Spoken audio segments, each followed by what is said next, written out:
It is 11:23 on a Sunday evening and you are awake in bed, calculating the finances once more.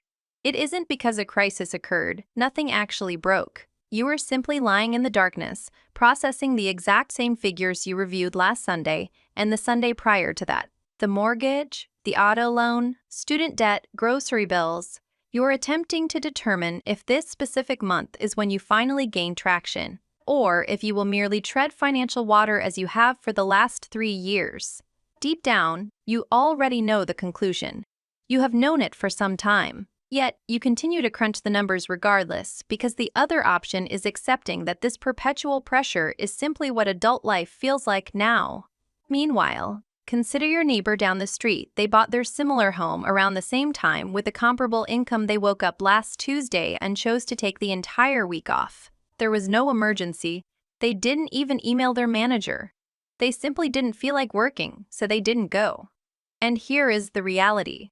They aren't necessarily wealthier than you are. They simply aren't burdened by that Sunday night math anymore. I'm Pam, and I spend a significant amount of time analyzing why two individuals in nearly identical financial situations can end up experiencing drastically different existences. Today we are going to discuss something the personal finance sphere vastly underexplains: what genuinely occurs to your money, your career, your brain, and your actual daily life the moment you submit that final mortgage payment. And I promise by the conclusion of this video that Sunday night math problem is going to appear very different. Because here is the thing nobody tells you: when you are 12 years deep into a 30-year mortgage, you don't just eliminate a bill when it is paid off. You lose a prison sentence you had stopped noticing you were serving. Let's begin with the numbers, because the math here is harsher than most realize, in both directions. The average monthly mortgage payment in 2025 hit $2,415, and that is only principal and interest, nothing else. For someone who bought or refinanced at current rates, $2,950 is closer to reality. Now, the median American household takes home around $5,500 a month after taxes, Social Security, and Medicare, which means on a median income, a standard mortgage payment is consuming 43% of your disposable income before you have purchased a single grocery item or made a single car payment. 43%. The threshold every financial professional on earth agrees upon is 29%. So, most people with a mortgage are walking around 14 percentage points over the limit every month for 30 years. Congratulations! You are technically a functioning adult who has also agreed to be financially strangled in slow motion until you are 63. Here is what that actually looks like in practice. Meet the Millers. Dual income, combined $115,000 a year, which sounds solid until you run it through what life actually costs. After federal taxes, state taxes, FICA, and a modest 401k contribution, they're taking home around $7,100 a month. Now let's watch it vanish. Mortgage on their $395,000 house, $2,500. Property taxes, $400. Homeowner's insurance, $220. Maintenance reserve because the HVAC doesn't care that it is December, $350. That is $3,470 a month just to legally occupy the building. They have $3,630 remaining. 2 car payments because they both commute, $850. Car insurance, $260. Gas, because nothing is walkable in their suburb, $300. Student loans because those degrees didn't pay for themselves, $580. Health insurance premiums their employer only partially covers, $400. Groceries for 2 people attempting to eat like adults, $750. Utilities, electricity, gas, water, internet, phones, $450. We are at $40 remaining. And we haven't touched clothing or the kids' activities, or the $90 copay from last month's urgent care visit, or the dog who just started limping, or any retirement beyond that modest 401k, or any concept of fun. The Millers are not irresponsible. They don't own a boat. They have never been to Europe. They are 2 professional adults who did everything they were supposed to do, and every single financial decision they make, every career conversation, every request for flexibility, And every time one of them considers going back to school or starting something on the side gets filtered through one silent question: can we still cover the mortgage? That question is running in the background of their lives like an open browser tab they can never close. That tab disappears the day the mortgage is paid off. And when it does, something the Millers can barely imagine right now happens. They start making completely different decisions. More on them in a moment. Let's talk about what actually frees up when the mortgage is gone, because people consistently get this wrong in both directions. Either they underestimate the impact, or they overestimate the cash they will have available.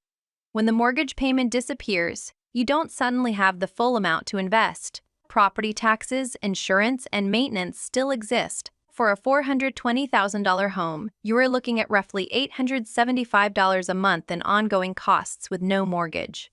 So if your payment was $2,950, you have freed up around $2,075 a month in real deployable money. Let's call it $2,100 for simplicity, not the full $2,950.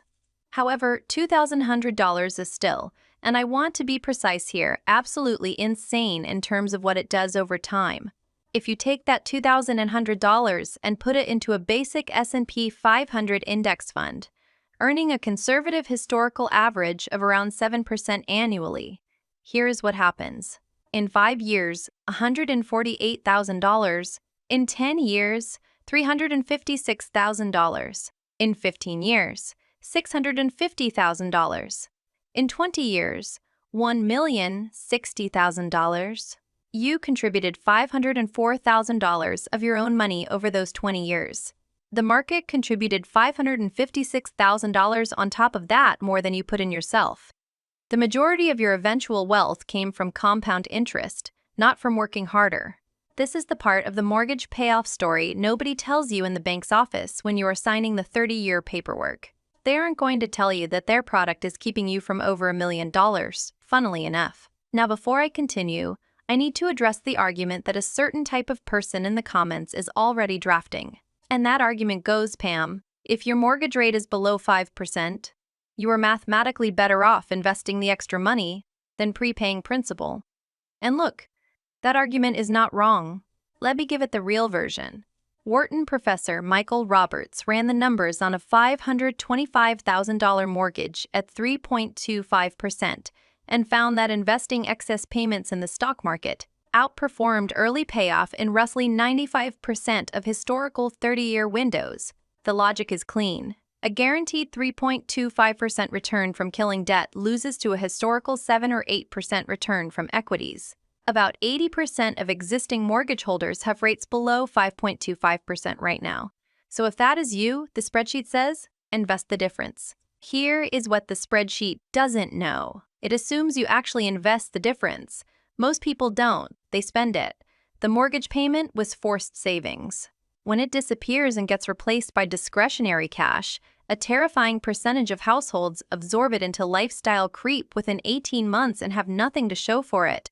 The spreadsheet also assumes you have the psychological fortitude to watch your investment portfolio drop 35% in a market crash, while you still owe $2,600 a month in mandatory payments on the house. This is a fundamentally different experience than watching the same portfolio drop 35% from a house you own outright and can stay in regardless. One scenario is uncomfortable. The other scenario is the reason people make catastrophic financial decisions under duress. And here's the thing the invest the difference crowd never mentions. You have been making every financial decision of your adult life while carrying this debt. According to actual peer-reviewed research, debt impairs cognitive functioning in measurable ways. You have literally been making the should I pay off the mortgage or invest decision from a cognitively compromised state. So maybe weigh your own math accordingly. At mortgage rates above 6.5%, which includes most people who bought since 2022, aggressive payoff becomes a very competitive guaranteed return that is hard to argue against. Between 4% and 6.5%, it is a genuine judgment call. Below 4%, invest the difference, but only if you will actually invest it and not let it quietly become better takeout habits. The real answer, as usual, isn't a rate, it is knowing yourself. Let me return to the psychology research, because there is something here that the personal finance world breezes past and shouldn't. A 2019 study published in the Proceedings of the National Academy of Sciences monitored subjects when their debt obligations were completely eliminated, not merely lowered, but erased. Anxiety levels plummeted significantly, moving from 76% of participants exhibiting clinical symptoms down to 54%. That is a 22 percentage point reduction in diagnosable anxiety just from closing debt accounts. People made superior decisions. They didn't just feel better about their choices. They actually performed better on cognitive assessments. They became measurably less impulsive, less likely to grab short-term rewards at the expense of long-term outcomes. But here is the finding that stopped me cold. The sheer number of debt accounts closed mattered more than the specific dollar amount of relief. Closing a $3,500 credit card balance produced more psychological improvement than getting a $5,500 debt partially reduced. The brain doesn't care about the dollar amount, it cares about the open tab. And for most people who have fought their way through credit cards, car payments, and student loans, the mortgage is the ultimate open tab. It is the last thing humming in the background. When it closes, the refrigerator you had stopped hearing finally goes quiet. Northwestern researchers separately found that carrying high debt-to-asset ratios correlates with measurably higher blood pressure, higher rates of depression, and worse self-reported health. Even after controlling for income levels, this is not a metaphor. The mortgage is not just a financial obligation. It is a physiological one. Your body has been carrying it, and when it is gone, your body notices. Here is where it gets really interesting. And this is the part I think about most. When the Miller's mortgage disappears, let's say they aggressively paid it off at year 21 instead of year 30, which is absolutely achievable. Their monthly expense floor drops by $2,500. In Fire Math Financial Independence, retire early, which is just the formula that says you need 25 times your annual expenses to be financially independent. Eliminating $30,000 a year in mandatory mortgage costs reduces their financial independence number by $750,000. They haven't earned more money, they haven't gotten a promotion or launched a business. They have just changed what survival costs.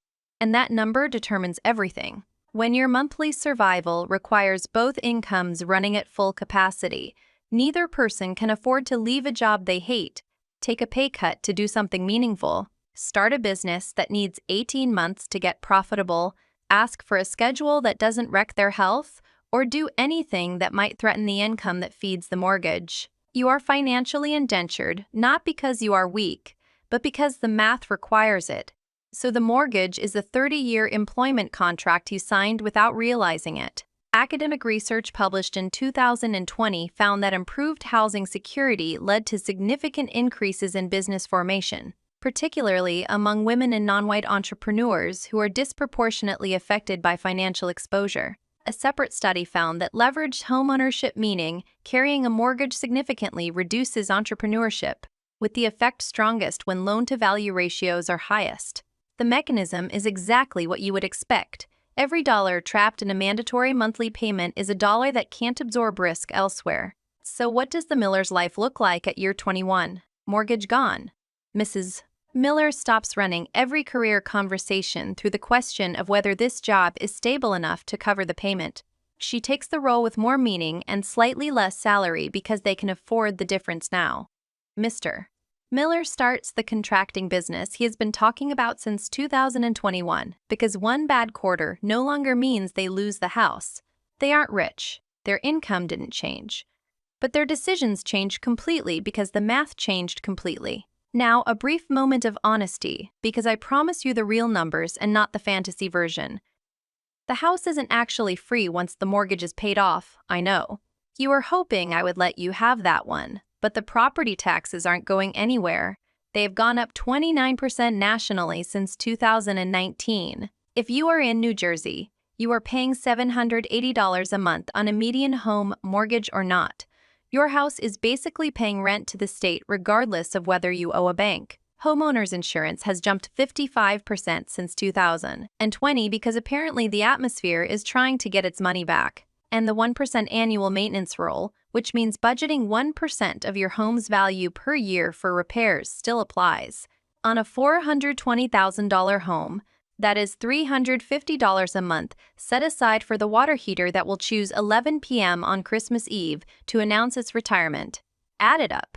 Your paid-off home still costs roughly $890 a month nationally to own, closer to $1,350 in high-tax states. So the $2,950 payment disappearing doesn't hand you $2,950 to invest. It hands you roughly $2,050 in new freedom, which, as we established, compounds to over $1 million in 20 years anyway. But plan for the real number. Because the gap between I thought I would have $2,950 and I actually have $2,050 is exactly the size of a November property tax bill that will genuinely ruin your week if you weren't expecting it. Let's talk about who actually gets here, because the demographics tell a story worth sitting with. About 42% of U.S. owner-occupied homes are now mortgage-free, an all-time high. That sounds encouraging until you look at who those people are. 65% of homeowners 65 and older are mortgage-free, versus fewer than 26% of working-age homeowners. The average age of payoff is between 59 and 64. Meanwhile, the median first-time homebuyer age just hit 35. A 30-year mortgage from age 35 doesn't end until 65, right at the traditional retirement age. And here is the number that genuinely unsettles me. In 1989, only 4% of homeowners over 80 still had a mortgage. Today, with nearly 35% due, the share of 65 to 79-year-olds still carrying mortgages has gone from 25% to 43% in 30 years. Median mortgage debt among seniors is at 420%. We are dragging housing debt into retirement at a scale that has never happened before in American history, and we are doing it quietly, like it is normal, like it is fine. It is not fine. Only 21% of all Americans are completely debt-free, no mortgage, no car payment, nothing.